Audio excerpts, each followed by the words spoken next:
రాసోనిది ఏ గడియల్లో పుట్టావేనైనా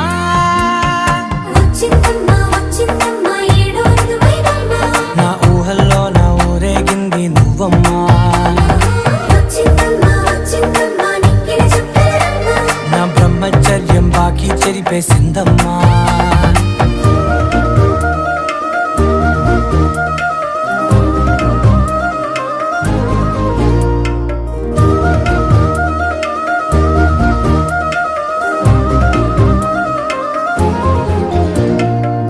ఏకాంతాలన్నీ ఏకాంతం లేక ఏకరువే పెట్టాయే ఏకంగా సంతోషాలన్నీ సెలవన్నది లేక మనతోనే కొలువయ్యే మొత్తంగా స్వాగతాలు లేని ఒంట్లో ఉండలేక విరహం కనుమరుగయ్యే మనతో వేగలేక